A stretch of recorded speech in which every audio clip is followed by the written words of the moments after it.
These are more examples of creating volumes using shells.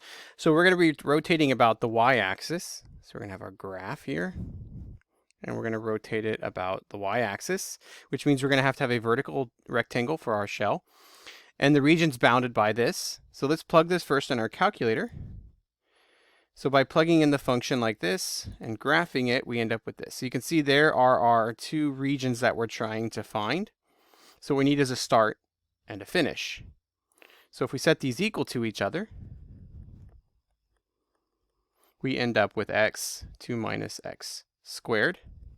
And so then this would be x equals 0, and 2 equals x squared, so x equals plus or minus rad 2. So we know it's going to be negative rad 2, 0, and rad 2 for our graph. So if we go back to our picture window here, we go to our window, if we put in negative second square root of 2, not that we need to, but square root of 2, and then hit zoom 0, it will give us our perfect picture that we want. So that is what we want to trace on here. So we'll do that one in blue. Nice big loop. And we know this is symmetric because that's an odd function. So it's symmetric about the origin. You can tell by plugging in a negative x, which means these two areas are going to be the same. So we draw a line. So we're going to do this in a couple different ways. So one way, if you think about it here, we have a rectangle here. But then we're also going to have to do a rectangle here. Because remember, this is dx. And then our height here is going to be the top minus the bottom. So you can see that our top function here, which is 2x minus x cubed, and our bottom function is 0, we just get that 2x minus x cubed. But on the other side, dx, y equals, and that's our height, we end up with the 2x minus x cubed being down here. So our height would actually be 0 take away 2x minus x cubed. So we can't just use one integral from negative rad 2 to rad 2, or can we? So I'm going to show you two different ways here. We know that this radius here would be x, so as we rotate it, we end up with, oops, a bit farther there. You can see that the radius is still x and there's still the height here.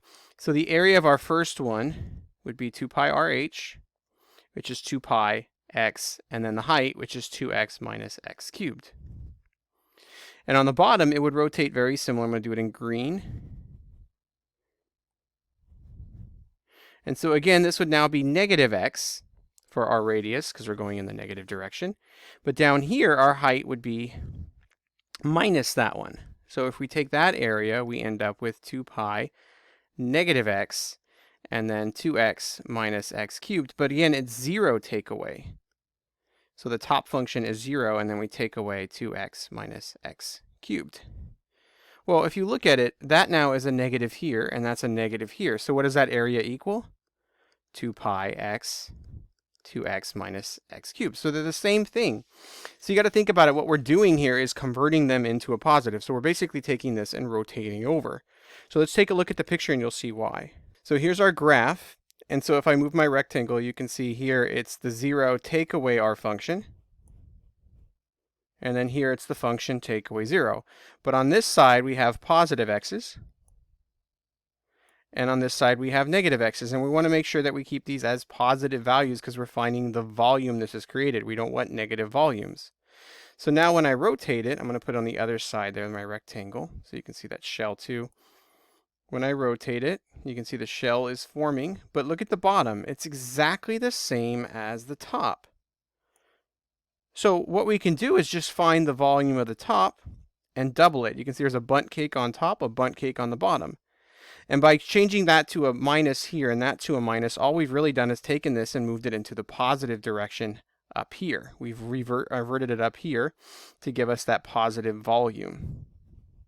Okay, so what we can do now is just go from 0 to rad 2 of our 2 pi, and then plug it in. I'm going to put it as 2x squared minus x to the 4th dx. And then if we plug that into our calculator, it will give us what we want. So we plug this into our calculator and we get this. And this is our top, right? The top part, which would become 4.739. So that means the bottom would also be the same, 4.739. So really all we had to do was take that integral and double it. So if we double it, we would really use a 4 pi of 0 to rad 2x squared minus x to the fourth dx, which gives us what it would really be from negative rad 2 to rad 2, or by doubled, which is 9.478. And so that's it. So a lot of options here. You can do it as each rectangle. Just make sure you're keeping everything positive. We're trying to find volumes here, not negatives. So if you're coming out with negatives, go back and change those signs. So this would be a negative x, so that when we plug in a negative x, it turns it positive. This is a subtraction, so these y values would come out negative. So we have to make sure that they stay positive, so put another negative in front of it. But basically, they're the same thing. This one and this one are going to give you the same volumes, same shells. So you can just find one and double it, or you can double it and then multiply it, or you can find both and then add them up. Either way, you get 9.478. All right, let's try another one now. So this one we're going to rotate about the y-axis as well. See, we use y-axis on these because that's the basic for shells, because we want to make sure we start with our vertical rectangles, and then we will get into a horizontal rectangle in the next one.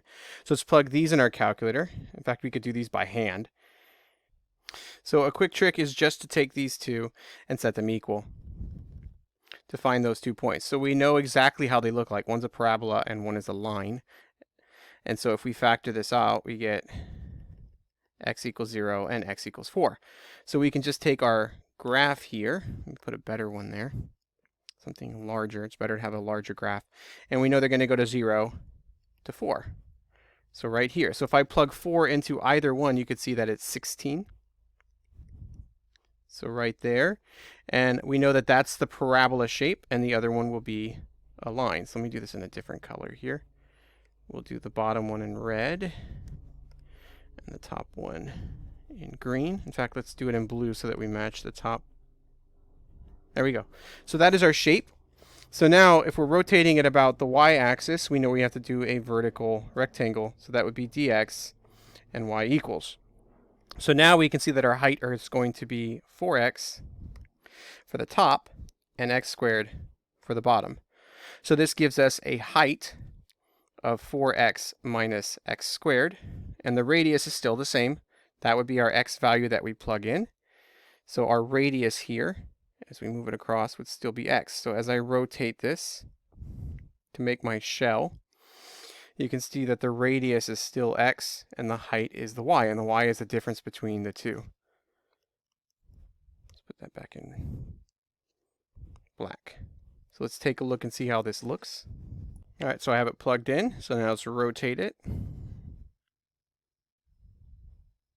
And there you go. So you can see that's our shape that we're making. So we'll copy that part right there as well. And there's our rotation. So if we can make an exact mirror image of that over here, so it copies through, you can see that our shell will form this perfectly for us. A little bit higher there. There we go. And it makes this solid that we have here. Let me back it up a bit so you can see a little better picture. So there you have it.